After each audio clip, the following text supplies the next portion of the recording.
As Ash said, this year we have introduced into the CGA the Hall of Fame as a means to recognize and give respect to the achievements of golfers, past and present, who have given great service and entertainment and joy to members of the Caribbean Golf Association, players, etc.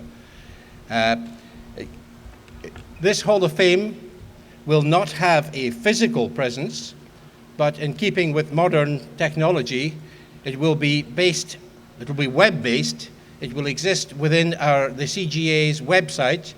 There will be a page devoted to the Hall of Fame, in which inductees will be listed, given the details of their achievements and merit will be published on the web page, and it will enable worldwide, not only members of the Caribbean, it will enable the people the world over to see what they have done, who has given their all for the benefit of golf in the Caribbean. It now gives me great pleasure to list the inaugural inductees and give you a little bit of background. I won't spend a long time on each of them, except for one. But from Jamaica, our initial inductee was Dr. Eric Herman, without whom these championships would never have got going. He was one of the original players. He was, I think it was his idea that the championships get started as a competition between Trinidad and Jamaica in the first place, and I think he'd be very proud of what it has grown to. The Cup is presented every year in his honour. We're delighted to welcome Dr. Eric Herman. Unfortunately, due to Anno Domini, he is unable to be with us, but we can recognise his achievement. Another person from Jamaica, who is unfortunately no longer with us, but who contributed his part to golf in the Caribbean. He played in the very first Herman Cup in 1956 and played for many years for Jamaica after that. Only stopping maybe about 4 or 5 years ago, I think his last appearance was Herman McDonald from Jamaica. We remember him and respect him. From the Bahamas, you have two people coupled together, both of whom, again, are unfortunately no longer with us, but who are the brains and the reason for the Seniors Trophy, the Francis and Steele Perkins Trophy, for which we compete this week. Frank Francis and Jan Steele Perkins, both from the Bahamas, did a lot for Bahamian golf and presented us with the senior competition and trophy.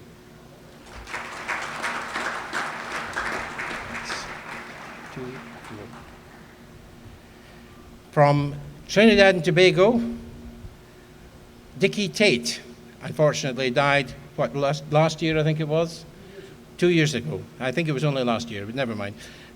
He was almost single-handedly, he ran these championships for many, many years. Yeah.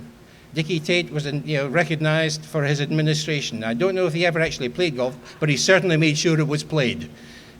He was, in the days before computer programs, he was there with his pencil working out the pairings and spending long hours in the evening, I'm sure, writing up scorecards for everybody. Dickie Tate is the forerunner of Cesar Rivera and myself, I suppose. So, Dickie Tate, we thank you for your contribution to the Caribbean Golf Association.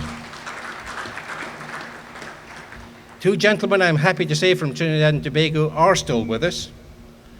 Peter Hale, who many of you will know, again, a long-time competitor in the Caribbean Championships, all the way through from Herman Cup, through the seniors and super seniors, and it's only in the last 10 or 12 years that he stopped competing, although he still plays on a regular basis, and I'm sure he's still competitive. He always was. Peter Hale from Trinidad.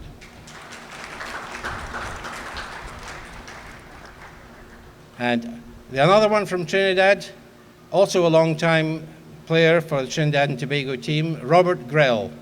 It's even less time since he stopped playing, and you will see him every day, I think, when he's in Trinidad. You will see him on the St Andrews Golf Club, still looking very good for his age. He's a wonderful man, Robert Grell. And I've left one person till last, because I'm delighted to say he's here with us this evening. From Puerto Rico, Jim Teal. Jim Teal has been an inspiration to Puerto Rico in golf for longer than I'm sure he would care to admit. He's been a long-time competitor, and the trophy. And although I think he was actually opposed to introducing the competition, the ladies' competition for which we now play bears the name of Jim's brother George, and it was Jim who actually donated the trophy. And Jim's contribution to golf in Puerto Rico and in the Caribbean has been immense. Thank you, Jim. Would you please come up and receive the induction? I'd ask the President to make the presentation.